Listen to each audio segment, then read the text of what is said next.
Shark tank पे मैंने आपको देखा था, तो how was your experience? And अभी लास्ट 2 years में भी हम लोगों ने करीबन 350% अपना ब्रांड ग्रो किया है एवरी ईयर। तो आपका यूनिट इकोनॉमिक समझाएंगे हमारे यूजर्स के लिए, बिकॉज कौन से ई कॉमर्स पे बेचना है, कितने में बेचना है, प्राइसिंग कितनी रखनी है, कॉम्पिटिटर का मार्जिन क्या है। हर ई कॉमर्स प्लेटफॉर्म के मार्जिन अलग होते हैं। ई कॉमर्स में basically cash on delivery and logistic issues, दो इश्यूज पे बात करते हैं। Why this why this field, why this industry? Because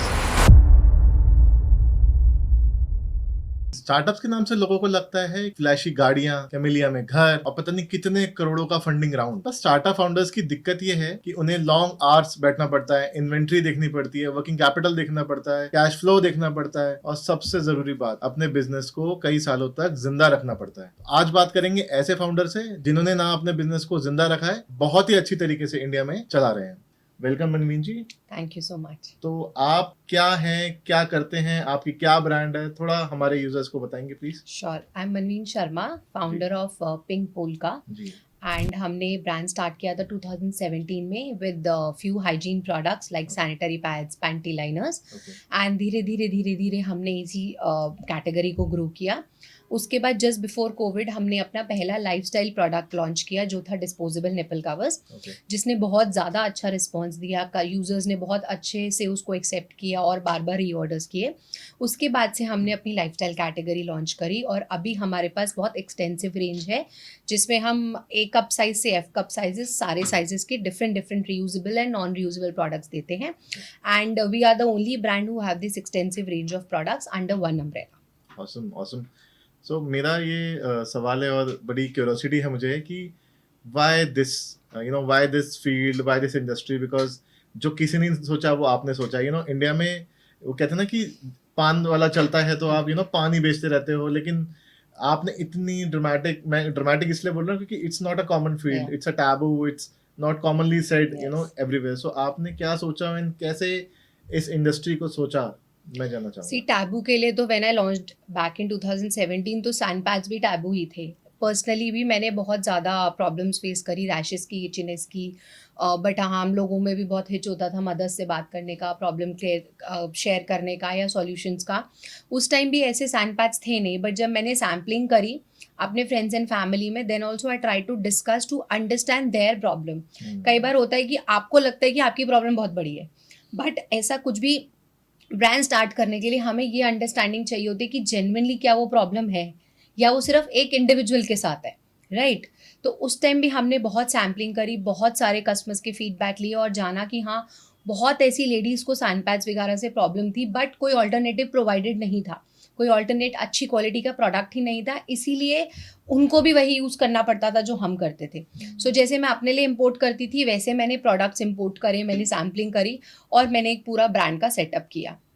same goes in lifestyle category. ये कैटेगरी बहुत बड़ी है, it's a very vast category, it's more than 5000 CR category except India. I mean India में अब एक्सेप्टेंस शुरू हुई है, but except India हर जगह पे this category is very well established. So the thing is कि लोगों को पता है, a lot of women like me who are working and who are on the go, they know कि ये प्रोडक्ट्स हैं, बट हाँ मे बी अवेलेबल इंडिया में नहीं है या वो क्वालिटीज़ अवेलेबल नहीं है, इसलिए वो भी बाहर से लाती है।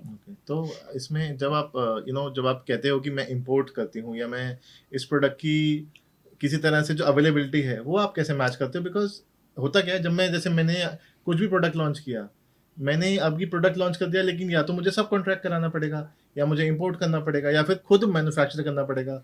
अब एज अ स्टार्टअप फाउंडर भाई मेरे पास मैन्युफैक्चरिंग का सेटअप लगाने के पैसे हैं या नहीं है, तो आप कैसे मैनेज करते हो, आप कैसे इसको? See, we get them imported from China, but yes, it's not only the import. ऐसा नहीं है कि हम रैंडम किसी भी एक्सपोर्टर से वहाँ से सामान खरीद के यहाँ बेचते हैं।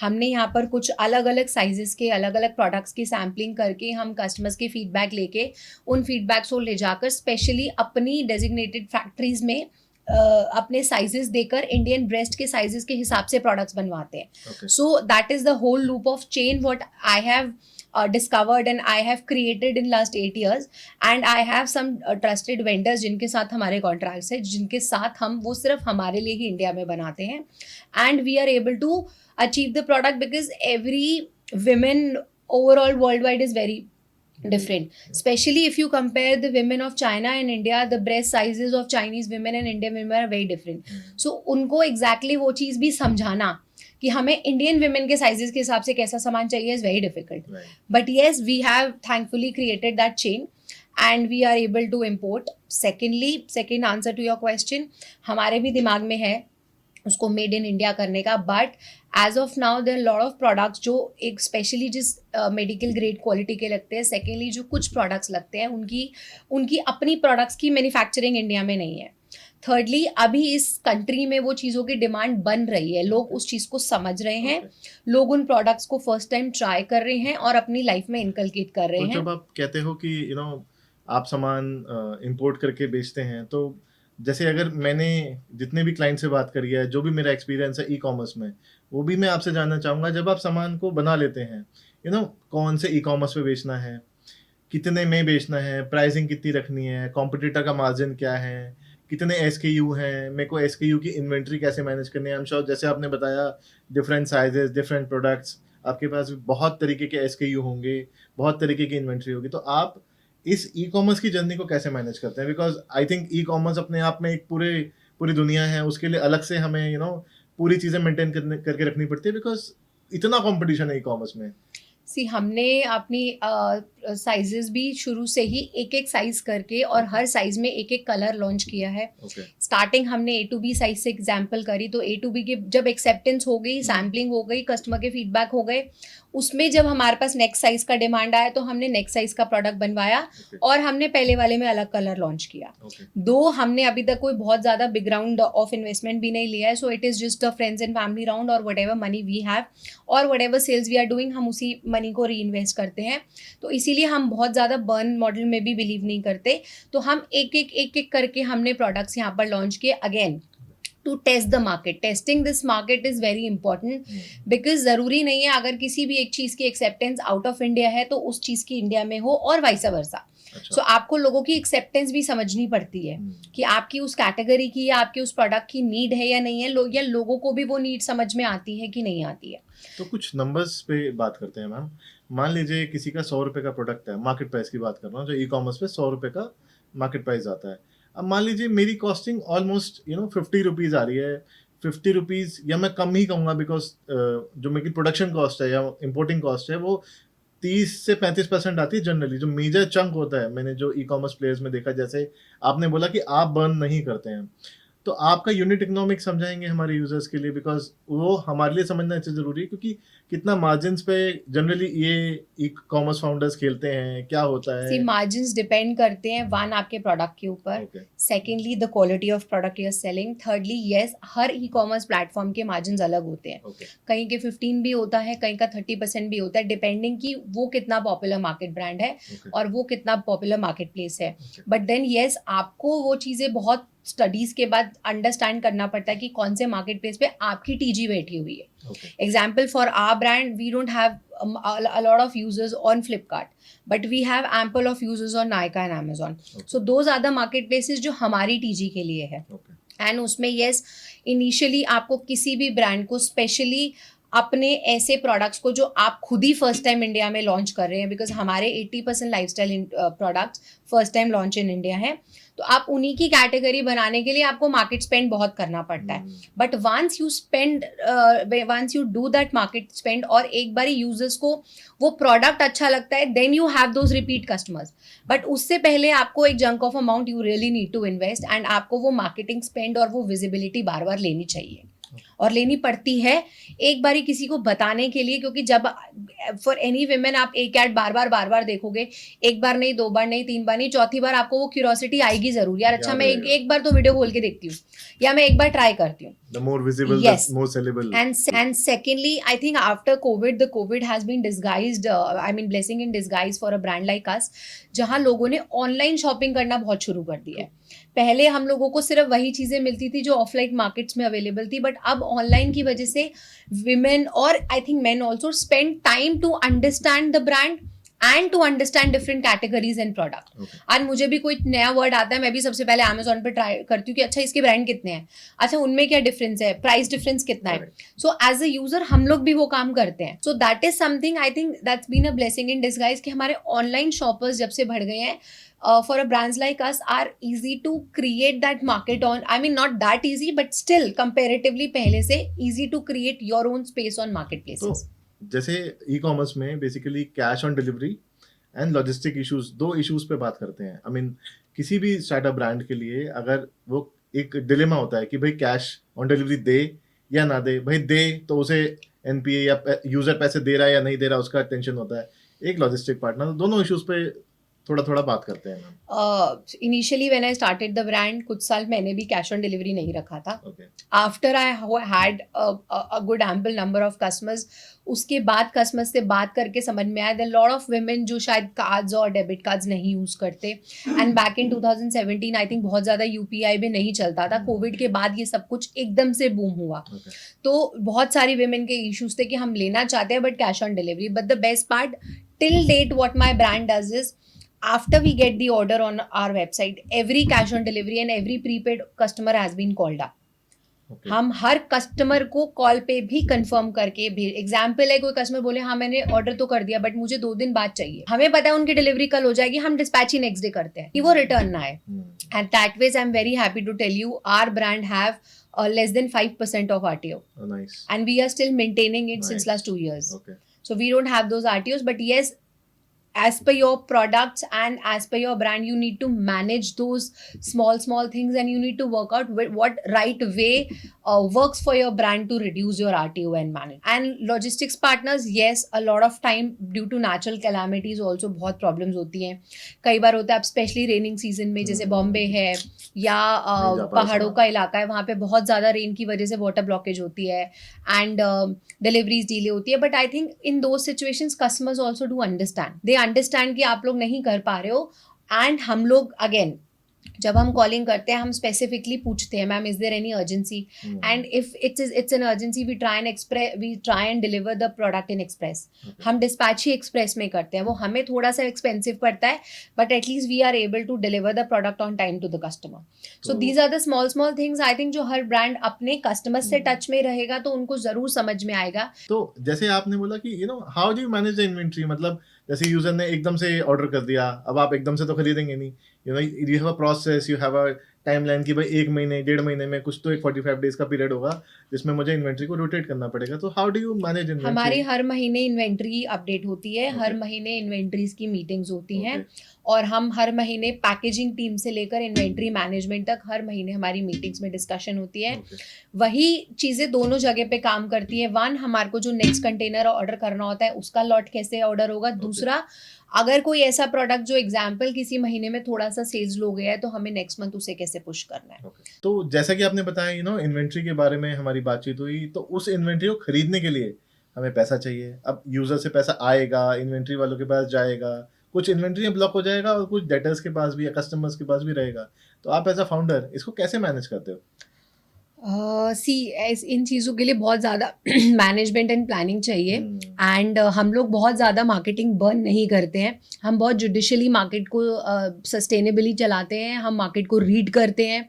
जैसे मैंने आपको बताया हम प्रोडक्ट्स भी धीरे धीरे लॉन्च करते हैं. सेकेंडली, मार्केट प्लेसेस के मनीज आर ऑटोमेटेड, सो बहुत ज़्यादा डिलेज नहीं होते हैं. With in 30 a lot of brand with in 30 to 45 days आपकी पेमेंट आ जाती है.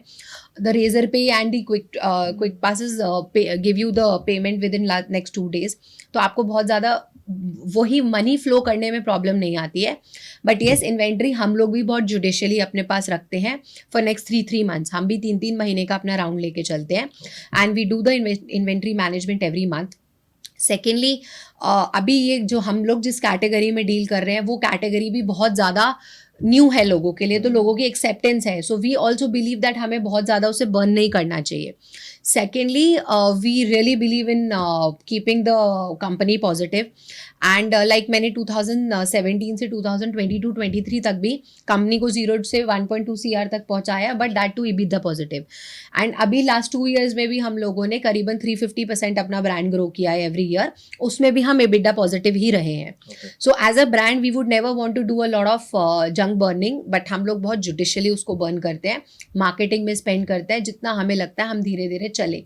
और अगर आप एटलीस्ट उतना एट पार भी रहते हो ना ऐसी कैटेगरी को क्रिएट करने के लिए कि जितना आप स्पेंड कर रहे हो उतना आपके यूजर्स उसको परचेज कर रहे हैं, that is still a positive point for us, and that is something how we are doing it. 3 साल में 350% is commendable.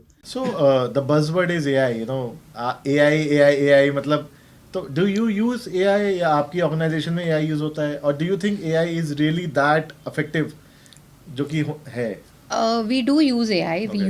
We do use different tools, but not 100%, because I feel in everything you really need to have that human touch.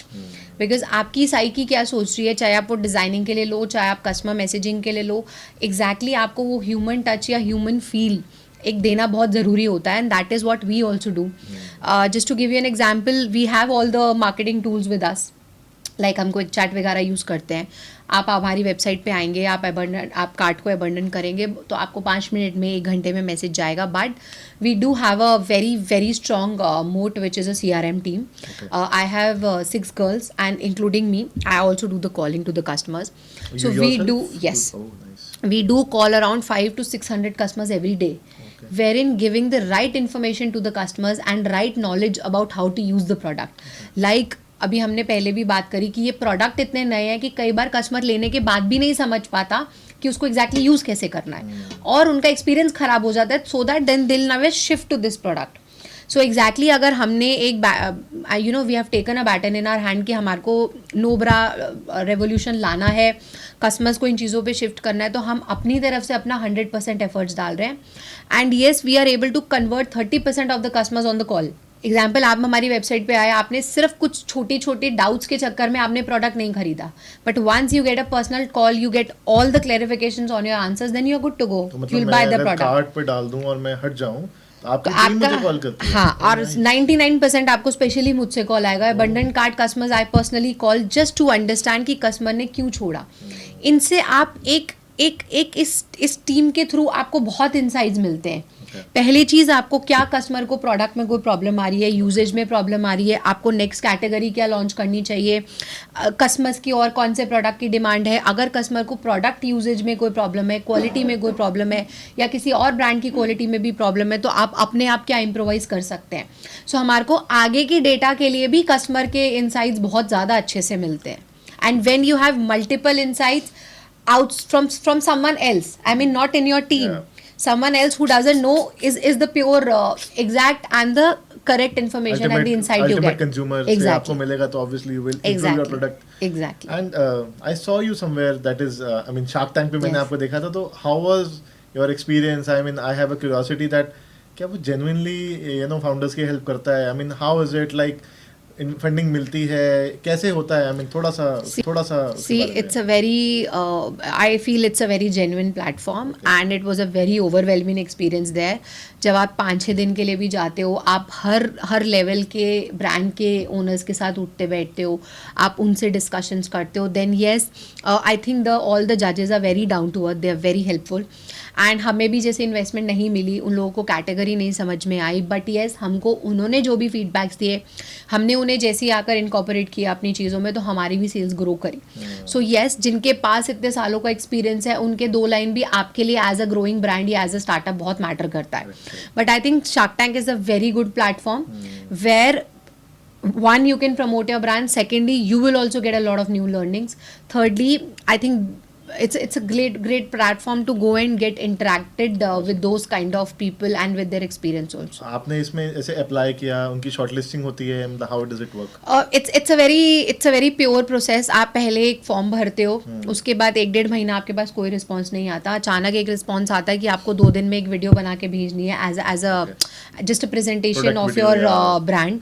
आप video बना के भेजते हो, then आपको कुछ नहीं पता लगता. देन 1.5-2 महीने के बाद अगर आप और शॉर्ट लिस्ट होते हो, फिर आपके लिए आपकी सिटी में एक काइंड ऑफ छोटा सा राउंड होता है, आप उस ऑडिशन राउंड में जाते हो, उसके बाद there is nothing and then there is just a communication कि शायद आपको between these two these days आपको बॉम्बे आना पड़ेगा, then you wait for it. But ये है कि वो एंड मोमेंट तक आपको कुछ नहीं बताते। अच्छा।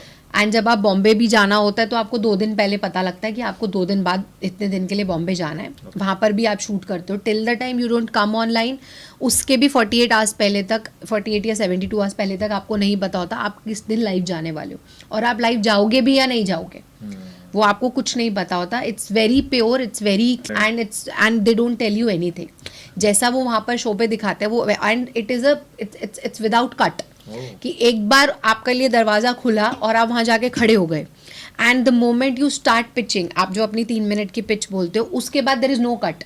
आप जो चीज़ वहाँ बोल रहे हो वो वहाँ पर रिकॉर्ड हो रही है और जो चीज़ वो आपको बोल रहे हैं वो वहाँ रिकॉर्ड हो रही है, आप कुछ भी दोबारा कट करके रिपीट नहीं कर सकते। So it's a very pure recording but and it's a very good interaction. Like वो आपसे जैसे छोटे कई बार होता है कि आपने भी शायद मेरी बात सुनकर ही आप मुझे कोई एक 1 लाइनर बोल दोगे जो मेरे लिए बहुत बड़ा इंसाइट है। सो दैट इज समथिंग जो छोटा छोटा चीज़ें वहाँ से सीखने को बहुत मिलती है ऑब्वियसली। तो आई मीन इंडिया में you are operating a startup, मतलब how can the government support you? What do you think, like क्या सिनेरियो है, हम क्या गवर्नमेंट से बोल सकते हैं या गवर्नमेंट को क्या बता सकते हैं जो हमने लर्निंग करी है from other countries? I think हमारे को थोड़ा सा गवर्नमेंट को शायद इम्पोर्ट टैक्सेस पे काम करना चाहिए। उसका एक सिंपल रीज़न है, देयर लॉट ऑफ थिंग्स जो अभी एग्जांपल आप चाइना का लीजिए तो चाइना बहुत आगे है हमसे, जिनके शायद रॉ मटेरियल्स भी यहाँ नहीं है। अगर मैं अपने यहाँ पर प्लांट भी लगाना चाहूँ तो भी मेरे पास रॉ मटेरियल ही नहीं है इंडिया में उन चीज़ों का प्लांट लगाने के लिए, तो मैं बनाऊंगी कैसे? मुझे वो भी इम्पोर्ट करना पड़ेगा। सो आई थिंक अगर हम लोग बाहर भी अपनी चीज़ें बनवा कर यहाँ ला रहे हैं और उन चीज़ों का एक्सपीरियंस, पहली चीज़ वो है कि सामान नहीं है, दूसरी चीज़ आप सामान लाकर भी क्या करोगे जब लोगों की एक्सेप्टेंस नहीं है? आपकी कंट्री ग्रो कैसे करेगी जब तक आप उन चीज़ों को आप एग्जाम्पल है, अगर मैं डाउन द लाइन 2-3 साल में अपनी फैक्ट्री लगाना भी चाहूँ, what is one of our dream that I want to put that factory, मुझे एटलीस्ट लोगों की कंजम्पशन तो चाहिए। अगर मैं अभी कैलकुलेट करूँ, my inventory will finish in, I mean my manufacturing inventory will finish in 8 days। उसके 8 दिन बाद मैं क्या मैन्युफैक्चर करूँगी जब मेरी उसकी यूजेज ही नहीं है?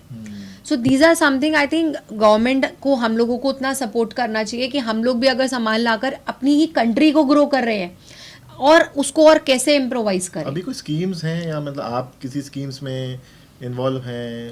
हमने being towards a white and black company हमने सारे सर्टिफिकेशन MSME एंड सब कुछ लिया हुआ है, but we have not taken any grants from the government as of now. But yes, हमने डॉक्यूमेंटेशन के उसमें we are very white and black and whatever a startup has to have the certifications and all, that is all we have. तो आपने शायद दुनिया घूमी भी है एंड आप क्या देखते हैं जो बाकी गवर्नमेंट्स करती हैं उन स्टार्टअप्स के लिए जो उनकी कंट्रीज में हैं, एंड हम कैसे इनको सपोर्ट कर सकते हैं? सी स्टार्टअप में इंडिया में आई थिंक वही है, फाइनेंसेस में आई एम श्योर अभी गवर्नमेंट करने की कोशिश कर रही है, बट अगेन यहाँ के प्रोसेसेस बहुत प्रोलॉन्ग्ड है। जितना टाइम आप लोग यहाँ पर ग्रांट देने में लगाते हैं उतने में तो शायद कितने बिजनेस ठप्पी हो जाएंगे जिनको इमीडिएटली फाइनेंसेस चाहिए होते हैं। Exactly. So I think these things should be prolonged, I mean these things should be rectified by the government. And हम भी अगर कमाएंगे तो हमारी इकोनॉमी भी तो गवर्नमेंट में ही आएगी, right? At the end of the day we are also paying tax to the India. अगर मैं इंपोर्ट भी कर रही हूँ तो भी मेरा टैक्स तो इंडिया में ही जा रहा है। सो दैट वेज अगर हमारे जैसे स्टार्टअप्स को गवर्नमेंट हेल्प करेगी तो हम भी तो ज़्यादा अपनी कंट्री में ही ग्रो करेंगे। And who doesn't want to have that manufacturing in India? I mean अगर मुझे सपोर्ट मिलेगा और मुझे पता है मेरी कॉस्टिंग्स कम हो जाएंगी और मेरा ब्रांड और ग्रो करेगा, मैं क्यों मैन्युफैक्चरिंग प्लांट नहीं लगाना चाहूँगी? But to create that category also is not an easy job. To get anything in India which is a new product and creating that category is altogether a different task in its own self. So from 2017 to 2025 आप क्या बताओगे audience को या users को कि कैसे शुरू करो यार? ऐसे आज ये गलतियां जो आपने करी होंगी, आई एम श्योर आपने इतना अच्छा स्टार्टअप बनाया है पर कुछ ना कुछ गलतियां हर कोई करता है, तो आप क्या एडवाइस देना चाहोगे कि भाई ये करो और ये बिल्कुल मत करना? See, go slow. ये हमारी एजेंसी को नहीं आता है। Understand the customer. Okay. Understand the customer psyche. And you don't have to rush into introducing the products. आप 2 प्रोडक्ट से भी 6 महीना अपनी कंपनी सर्वाइव कर सकते हो। फालतू के एड्स को इतनी जल्दी ना करो। हमने बहुत स्लो किया। जब मैंने सैंड पैड्स निकाले तब वो वाली क्वालिटी नहीं थी। मैंने तभी भी मार्केट फिट और सैम्पलिंग पे बहुत काम किया। और अभी भी जब मैंने लाइफस्टाइल कैटेगरी लॉन्च करी तो मैंने धीरे धीरे करी और मैंने मार्केट फिट को बहुत अंडरस्टैंड किया। सो समवेयर समहाउ आपको जिस कस्टमर को, जिस टीजी को बेचना है, आपको वो कस्टमर को समझना बहुत ज़रूरी है कि आपकी उस चीज़ की एक्सेप्टेंस भी है या नहीं है। Right. And then I think to sustain a business, yes, market burn is not a solution. क्योंकि अगर आपके प्रोडक्ट में दम नहीं है तो आप जितना मर्जी मार्केटिंग कर लो, you will never have a repeat customer. But if you understand the psyche properly and you target the right customer with the right product, 100% you are going to get the repeat customers, which is going to sustain your brand. Thank you, Manveen ji, for Thank you being so much. here, and it was a wonderful talk with you. तो मुझे तो बहुत चीज़ें पता लगी, inventory के बारे में, आपके प्रोडक्ट के बारे में, and specially the category you are in, because it's a very industry revolution, ये कहते हैं ना, product revolution kind of thing you are doing. And thank you for watching us, and for more, keep watching us and subscribe us. Thank you.